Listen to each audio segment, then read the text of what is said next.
जय श्री कृष्ण दोस्तों, स्वागत है सभी का वैदिक पुराण कथाओं के ज्ञान सागर में। मैं हूँ नेहा और मैं हूँ राम। हम लेकर आते हैं भारत की प्राचीनतम धरोहर, वेदों और पुराणों से जुड़ी अनसुनी, प्रेरणादायक और ज्ञानवर्धक कथाएं। आज हम पद्म पुराण के 5वें अध्याय से सृष्टि के आरंभ की एक बहुत ही दिलचस्प कहानी पर बात करेंगे।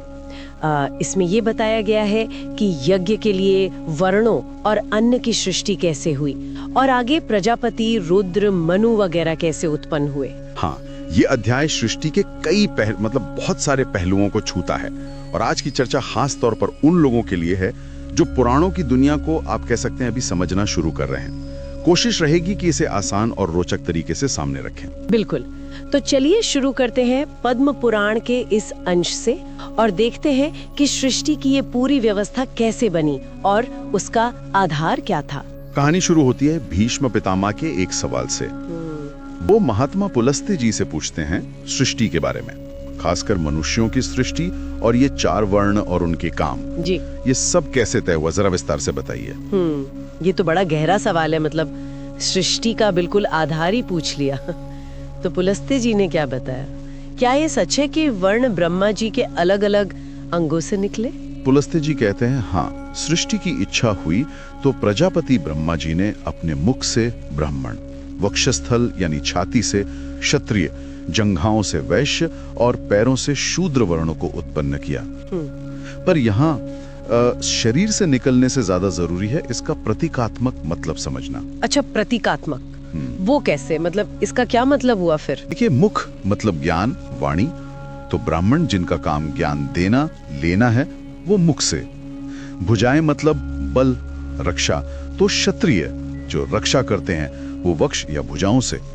जंघाएं वो शरीर को संभालती हैं, चलने फिरने व्यापार में मदद करती हैं, तो वैश्य उनसे जुड़े।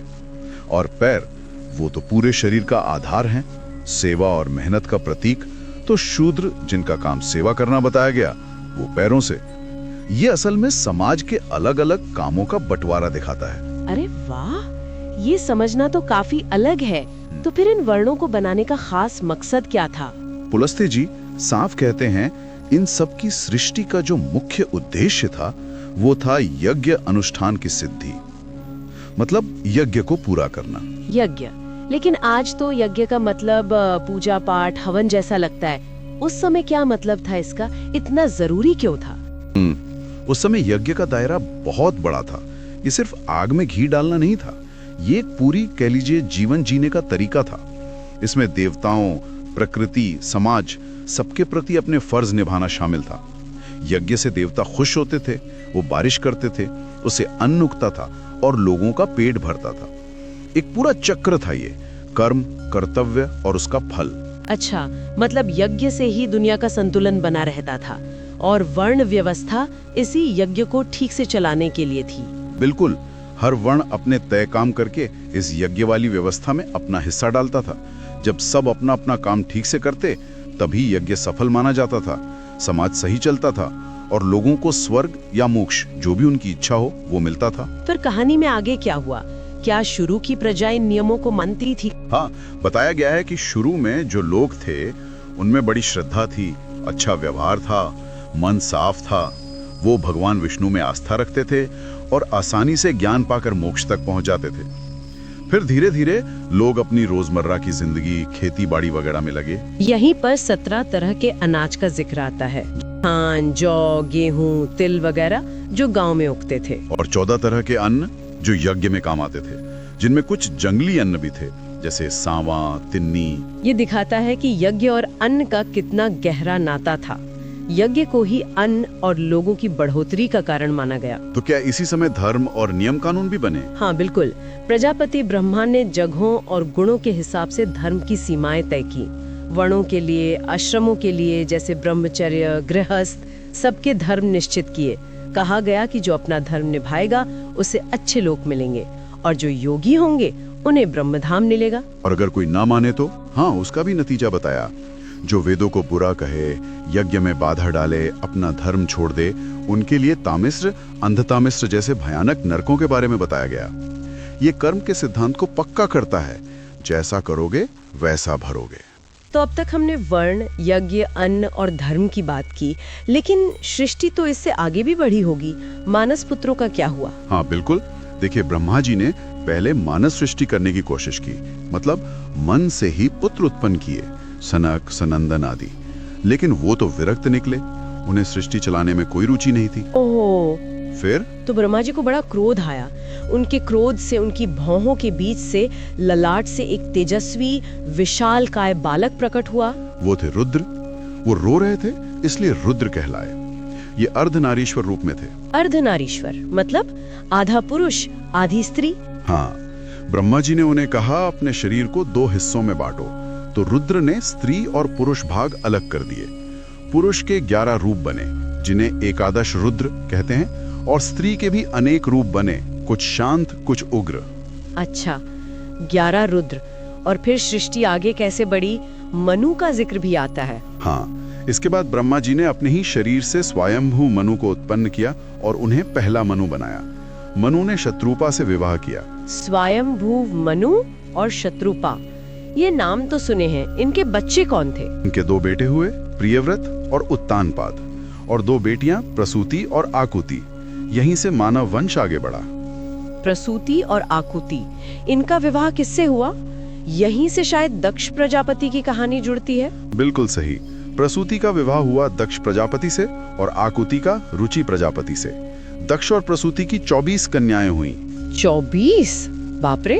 हाँ, इनमें से 13 कन्याओं का विवाह धर्म से हुआ, जैसे श्रद्धा, लक्ष्मी, धृति, तुष्टि वगैरह। इनसे फिर काम, दर्प, नियम, संतोष, लोभ जैसे पुत्र हुए। ये सब भावों के मानवीकरण जैसे हैं। और बाकी 11 कन्याएं? बाकी 11 प्रसिद्ध ऋषियों और देवताओं को ब्याही गई, जैसे ख्याति भृगु को, सती शिव जी को, संभूति मरीचि को, अनसुया अत्रि को।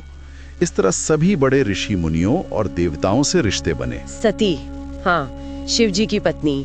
उनकी कहानी तो है कि उन्होंने अपने पिता दक्ष के यज्ञ में देह त्याग दी थी। हाँ, वही सती।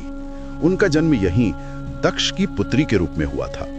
और ख्याति, जो भृगु ऋषि की पत्नी थी, उनसे लक्ष्मी जी का जन्म हुआ, जो बाद में भगवान नारायण की पत्नी बनी।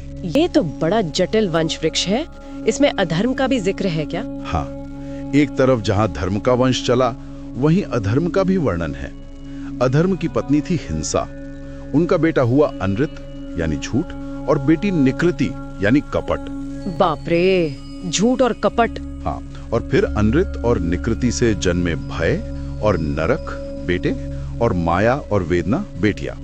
फिर भय और माया से मृत्यु पैदा हुई, और वेदना और नरक से दुख।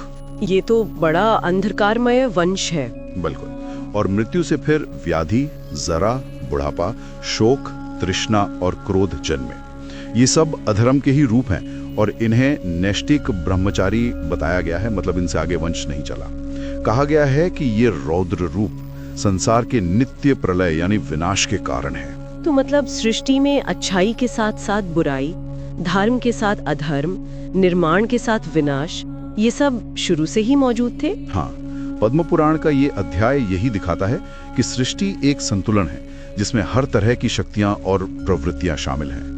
कर्म का सिद्धांत, वंश परंपरा, देवी देवता, ऋषि मुनि, यहाँ तक कि नकारात्मक शक्तियां भी सब इसी बड़ी कहानी का हिस्सा है। वाकई ये कहानी सृष्टि की शुरुआत को एक बहुत ही व्यापक नजरिए से दिखाती है। आशा है श्रोताओं को सृष्टि के आरंभ, वर्णों, यज्ञ और फिर मनु, रुद्र और आगे के वंश की ये कथा ज्ञानवर्धक लगी होगी। यदि ये चर्चा पसंद आई हो तो अपने विचार हमें जरूर बताएं। सुझावों से हमें ऐसी और ज्ञानवर्धक कहानियां लाने की प्रेरणा मिलती है। हम हर सोमवार, बुधवार और शुक्रवार को मिलते रहेंगे। अगली बार फिर मिलेंगे एक और रोचक कथा के साथ।